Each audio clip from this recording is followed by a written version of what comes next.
I am Dr. Swannie Jett, and I have a passion for public health for over 30 years. Now, I'm in a position to affect change. And these are the critical conversations about health in our community with the people who can help me make those changes.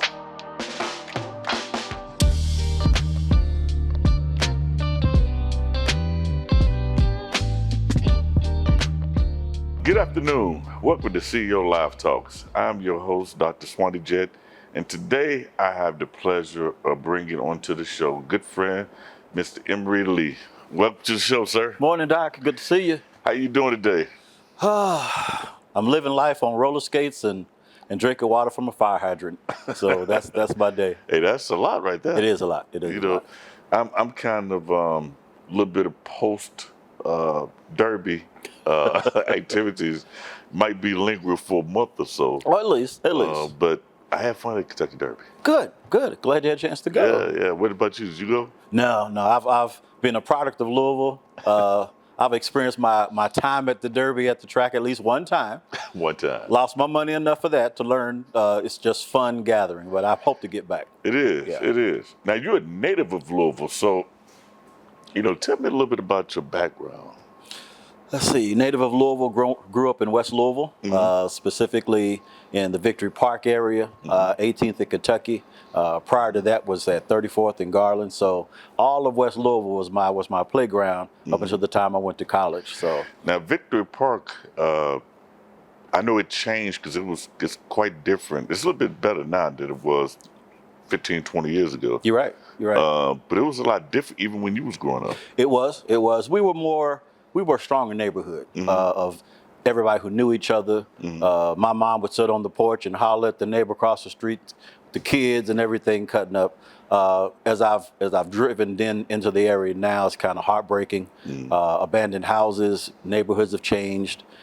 Children who actually took on homes didn't take care of them, and so it is changed. And it went through that wave of the gangs, and that's kind of. I Didn't remember reduce a little that. bit there. Yeah, it was a rough time. It was a rough time. I think in the early 2000s, it was very rough. So how many siblings you have? I'm one of 11. One of 11. One of 11. Whew. Third from the youngest. Name them all real fast now.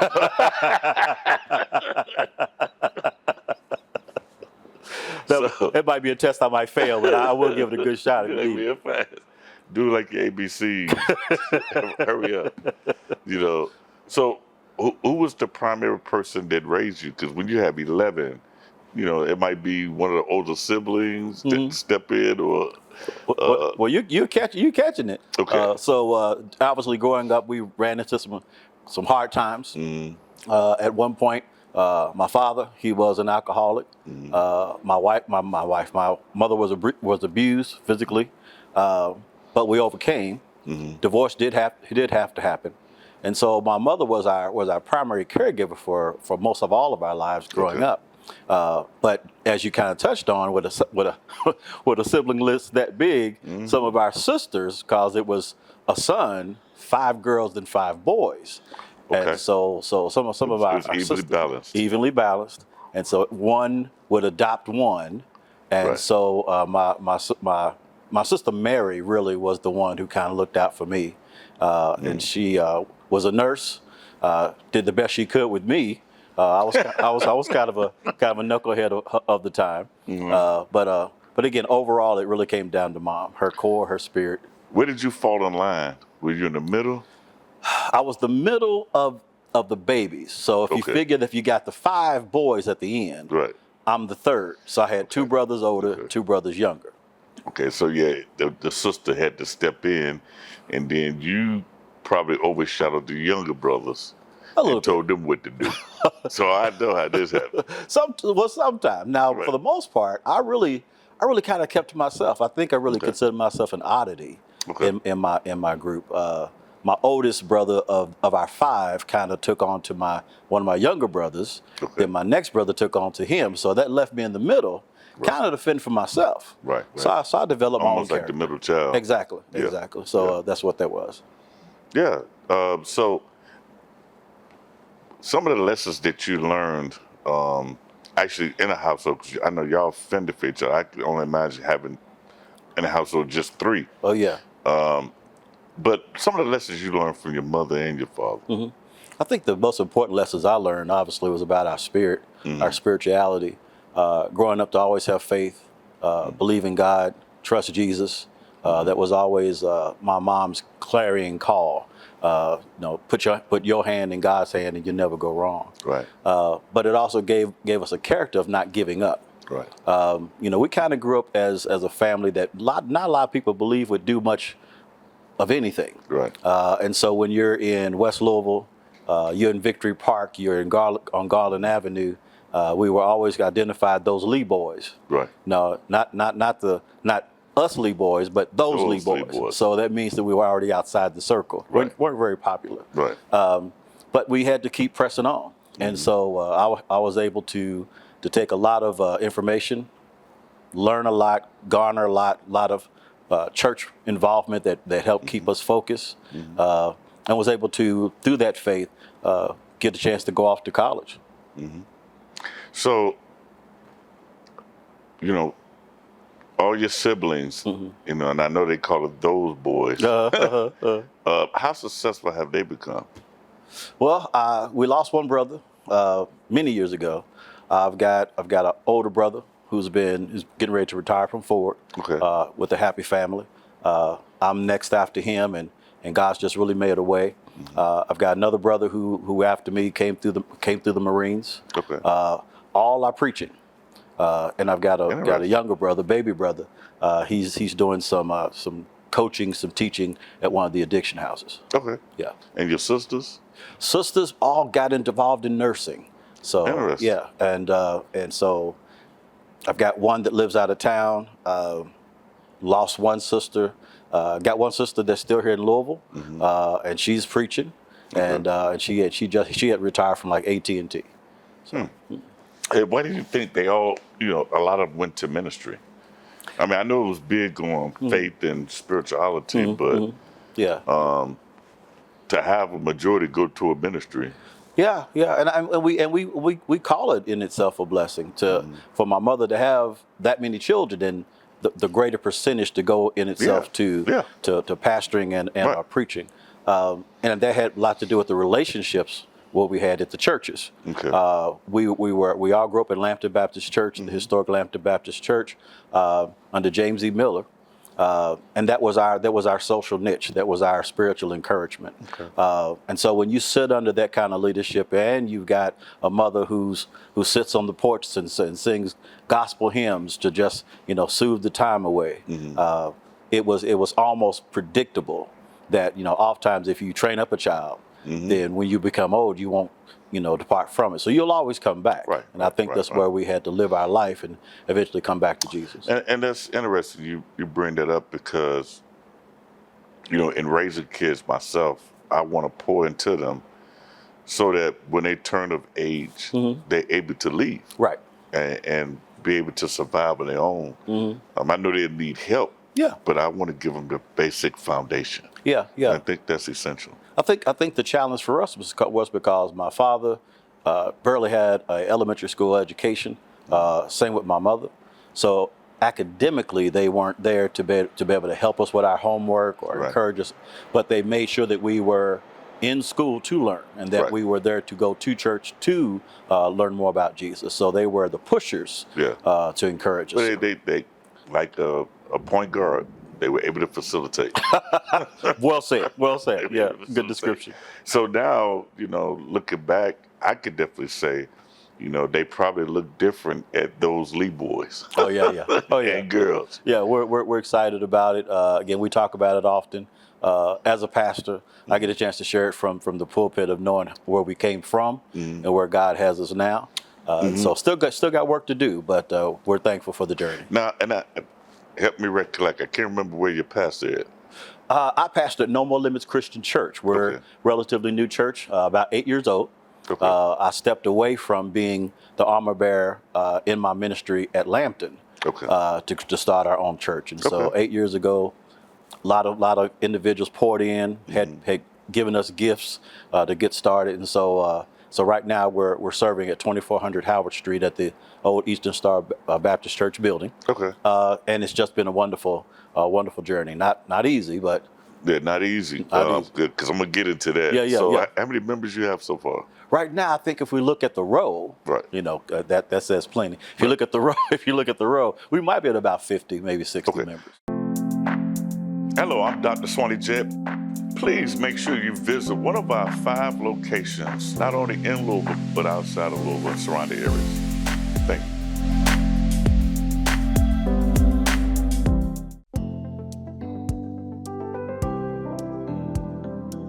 Hi, I'm Destiny. I'm the Community Health Workers Manager here at Park Duval Community Health Center. This is my team of community health workers.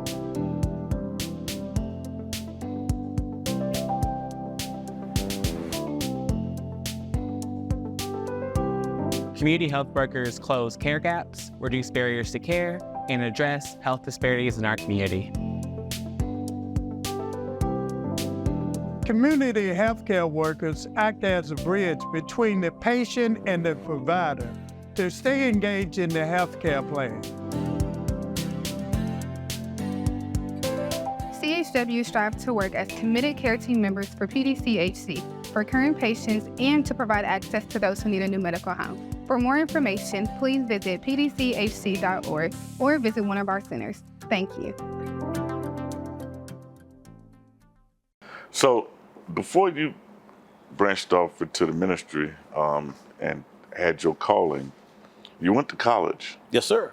So walk me through the decision to do that, because I know you wasn't the first in your family. Actually, I was. You was? Yeah. Because I thought one of them older sisters would have beat you. No. I was the first to graduate high school, going off to college. Okay. And so, but even that didn't come easy. Okay. Most of all my brothers had gone to the military, Okay. the Army or the option there. And so I thought I was on my way to the Marine Corps the year I was graduating. It just so happened that a counselor at J-Town, where I was bused to, so I survived busing, believed enough in me to actually go ahead of me, do my application, do my financial aid, do everything for me. And then when I thought I was getting ready to ship out, she said, "What are you getting ready to do this summer?" I said, "Well, I think I'll be at basic training."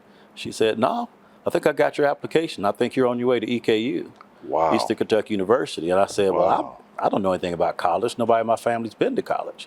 And she said, "Well, you're ready to go. So this is the day you're supposed to show up." I had to have a conversation with my mother. And often, as it is with mom, she's going to say, I can't tell you what to do. But since you asked me, she wanted me to go to college and be able to have a different direction for my life. But then have to go fight with the recruiter so he can get me out of my contract. I'd already gone down. Oh, wow. You went to MEPS already. Oh, man, yeah. You had sworn in. On a buddy system. So one, the buddy I had was upset, but because he had to go alone. But the recruiter eventually did let me go. Okay. And so I was at college, first time. Nobody in my family knew anything about Eastern Kentucky University. So we, on a Sunday after leaving Bible study, Sunday school, I was getting on the Greyhound bus in my suit and tie and a briefcase and a trunk, because that's all I knew to have. Wow. Getting on the Greyhound bus going to Richmond, Kentucky. Wow. And when I got off the bus, just so happened they lost my trunk. so I'm now in Richmond with a briefcase, one change of clothes, and my little pieces of paper and a suit and tie. What year was this? 1979. Because I was going to say, and that was a culture shock. Oh, yeah. Oh, yeah. 'Cause I'm looking back at the year. For somebody who never made it much outside of West Louisville Right. as a city, Right. busing just told me enough that there is a city outside of West Louisville, and now I'm in a whole different part of the state. And It's quite a here's the story. thing that I do recognize about Louisville. Because when I first moved here, I would go to the Mall of St. Matthews. Yeah. Right? And Louisville was so territorial, there was people from the West End that never went to the mall. That's right. Right? Right. So for you to go all the way to Richmond Yeah, yeah. It was a culture shock. Major even at culture that time. shock. It was. The good news is that a lot of Louisville residents went to Eastern Kentucky Yeah, University. there was. Yeah. There was. But I wasn't prepared. I Right. didn't know what to expect. I didn't know what my housing situations were. So walking from the Greyhound bus station up to campus. Right. I'm seeing all this buzz. I'm seeing people going into buildings, look like hotels. Mm-hmm. And so I just went into one of the dorms and said, I want to stay in this building. And it just so happened, the hall director, Paul Webster, became very good friends of mine. He said, well, you know what? Let's take a tour of the building. He didn't make me feel silly. He didn't make me feel Right. stupid. Let me walk around, pointed out some rooms, showed me the bathroom, and then I picked the room that I wanted to stay in. He said, well, that's very good. But now I need to send you back across campus and go to the housing office and complete the application so you can get this room. Wow. Walked all the way across campus. And then now I'm in the huge line because Right. everybody's there. Right, there's a line. Yeah. But again, God just gave such favor all through all that beginning piece of my college experience, and was able to get that same dorm room. My freshman year was lackluster. I didn't have a lot of friends. I was already caught up in my mind, and again, we're thinking 1979. So I'm all Bruce Lee. Movies guy, studied martial arts, and so I just kind of learned to stay to myself. But eventually some friends did reach out, was able to expand that relationship. And so my freshman year eventually quickly turned into a social setting. Okay. And like some would have the same story, I started off okay, Right. but then I learned I couldn't get out of the student center. Right. So then I ended up flunking out on one semester in my sophomore year. Had a chance to come back and talk to the leadership, because they said, Emery, your grades just weren't there. Right. So they suspended me for a semester. I came home, felt as though I disappointed a lot of people. Right. And knew the size of my family, nieces, nephews, and I said, I know if I stay home, I'll probably die. Right. So I got a second chance to go back, and I had to make solid, strong decisions. And so made all the compromises, and was able to stay focused. And I was able to finally finish the bachelor's degree. Immediately got hired at EKU as a hall director. So now I'm the youngest hall director in my team, and was able to work on my master's. So it was quite a journey, quite an experience, but it's been. So that was, we had contrasting experiences. Okay. Because I went down to Tennessee State from Chicago. Oh, man, yeah. And went to go play football. Yeah. Right. So, but my dorms were not that nice at that time. So, different kind of culture. Sure. Yeah. The living, the standards, the campus were not the same. Yeah. And of course, at that time, Tennessee State was not getting all the state money it was supposed to be getting, which still seems to be a problem with some of HBCUs. HBCUs, yes, sir. So that is always interesting. So now walk me through, what you get your master's in? Student personnel counseling. Okay. Yeah. All right. Yeah. And so your first job after getting a master's, you stayed in the field, right? Because a lot of us don't stay in the field. No, it didn't happen. Okay. I came home to Louisville in my mind thinking I'll be here for a quick minute. Mama's here, we'll hang for a minute and make sure she's stable. Then I'll jet off to Dallas, Texas. That was always my dream. But I came home being a member of a fraternity. I knew a wonderful leader in the name of Dr. Sam Robinson, who was president and CEO of the Lincoln Foundation. I remember. And I remember talking with him when I came home. It's like, hey, Doc, I'm in Louisville now. Just going to start looking for a job. I want to give you a copy of my resume in case you hear anything. And then he said, well, I got a job for you right here.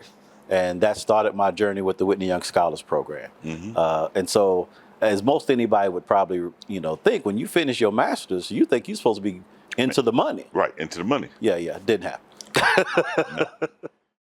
Hello, I'm Dr. Swannie Jett, CEO for Park Duval Community Health Centers. We conduct WIC, nutrition, and open enrollment for healthcare. So this is a one-stop shop facility for everybody in the community.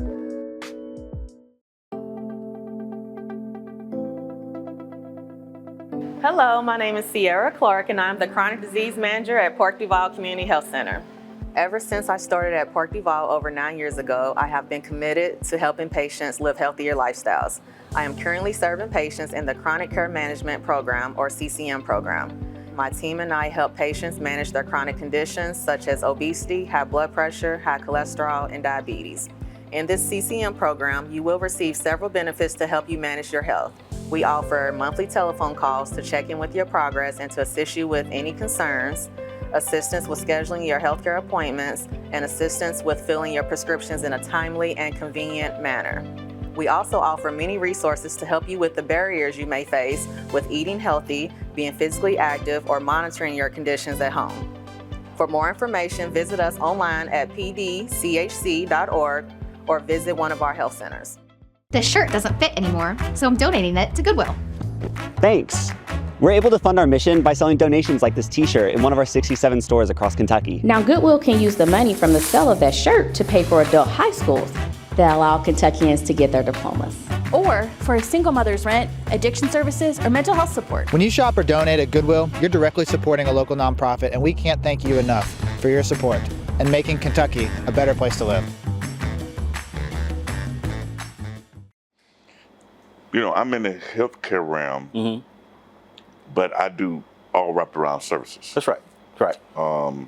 So I know you're going to have Louisville dentistry and a few other things. Talk about those wraparound services, because I take the position, you know, of course, I was a health commissioner in the past, so I looked at the overall how to shape communities and from a public health lens. Right. If I had to deal with homelessness, I had to have affordable housing and then wrap the social services around it. So talk about those services that you have brought into the Opportunity Center. Well, again, I think when we envisioned what was going to be at 28th and Broadway, we were intentional about some of the partnerships that are there. Again, you touched on University of Louisville Dental. We know that there are needs in the community for people to have good dental health. As I'm learning even more, good dental health also speaks to good overall health. And so we want to make sure that our clients, our partners, have a chance to connect with them. We have Volunteers of America also in that location, doing amazing work and amazing services, also specifically for HIV and those veterans that are homeless, doing some of that work. Right. Big Brothers Big Sisters is there. So again, we want to continue to encourage mentorships and tying the community to those opportunities so that they can build that relationship. And then a partnership and a service that we provide through the YMCA there is also. So for clients who are coming in to get involved with training services, you happen to have a child, but you don't have childcare at that time. Right. You can bring your babies in, drop them off at the YMCA. They will take care of that as a free service to the client. Wow. So they can now be focused on their training and their skills building along the way. We've got a great partnership with Kentucky Career Center. And again, as a partner, not a competition, we're helping individuals find better jobs. Some people may come in the door that don't really have a lot of barriers. They were working a week ago. Now it's time for them to find another job. Right. We need to send them to the Kentucky Career Center so they can get right back on track. But then those that we identify with barriers that we are good at doing, barrier reduction, building relationships and bridges. And so not only employers, but service providers and mental health. And so those are a lot of the things that we're connected with. Those are big. I used to do a lot of work with Louisville Dental. Dixie Highway, we had a clinic there, part of the health department. Yeah. So the need is still great. If I tell people all the time, you know, if you can't smile, that impacts your mental health. Oh yeah. And even our dental, we're backed up all the way to June. We're talking about May now. Wow. Just because it's a lack of providers. Sure. But there's a lot of people, and I want to get to more preventive dental instead of we're doing a lot of extracting teeth. Right. Right. And so that's the part that Louisville Dental can provide. Is to mainly do some of that preventive care. Right. That's needed. Help people with root canals or crowns and things like that. Because those things are expensive. And that's why people do extraction. Yeah. Right. So that's the key. So where do you see the Opportunity Center in the future? Because I know there's a vision of growth. Yeah. I think right now with the Opportunity Center, even right now, we're seeing but the next 5 years, all the corridor of Broadway and 28th is going to change. New companies, new businesses coming into that space, and that's going to change the economic layout for that life west of 9th Street, right? Correct. So we're already seeing new restaurants being built right there at the Lyles Mall location. We're seeing brand new apartment buildings going up because, again, our good partners with Norton's is getting built up. They're expected to be ready by November. And so those doctors, those nurses, those practitioners are going to need places to stay. They have families. And so when you bring in individuals that have a higher level of income, then that's going to be a feeder for somebody to come into those areas. Well, if we've got the income, now we can build this kind of store or this kind of service. And it's going to challenge those around that community as well. Because again, I think as we talked a little bit, it's about those who've been there and us accepting subpar work or service. When you bring in more people where they expect more, we hope, our prayer is that we're going to raise that standard as well. And so we shouldn't be able to talk about West Louisville as though, oh, poor West Louisville. Right. But but with the level of pride and level of gleaning and the shining of what West Louisville now can do and become, I would say within 5 to 10 years, you won't know the difference between 9th Street and 45th and I believe Broadway. it. And a lot of people don't realize, you know, our sites, the other sites Park Duval are new. They didn't realize we were in 7 sites. But I wanted to change the narrative at the Wilson site. Yeah. And so renovated the entire building, brought up the standard. Our building on Russell and the Newburgh are new. Yeah. And then Taylorsville is new. But to bring that up, because medium income was $51,000. There you go. Yeah. So a lot of people didn't recognize that there was income in the community, but they were going other places for their services. That's right. That's right. So when you build up the service, you change the look, to renovate, you change the trajectory. That's so right. That's right. It will happen. Yeah. Yeah. It will happen. Yeah. Yeah. So any last words you have that you want to embark upon this? Well, first I want to thank you for the time. I mean, like I said, I've enjoyed always watching you on Saturdays and some of the good friends that you've interviewed of mine. I think on behalf of Goodwill, we just want to make sure that everybody knows that we're here to serve. We may not be the place in West Louisville right now where you can shop. We still have a place at East Broadway where you can still do that. Right. But we're here to serve. We're here to make connections, and we're here to change the direction and the paradigm of where people think about for family, for economic balance. And we're praying that not only can we get more people in, but and then serve and send them to their next level of accomplishment. Well, I think it's great what you're doing. It's a pleasure to have you in the community. God bless you, man. And thank you. Thank you. This concludes our show for today. Hopefully you have enjoyed a very enlightening conversation. If you haven't had opportunity, please go look at Goodwill Opportunity Center in the West End. Thank you.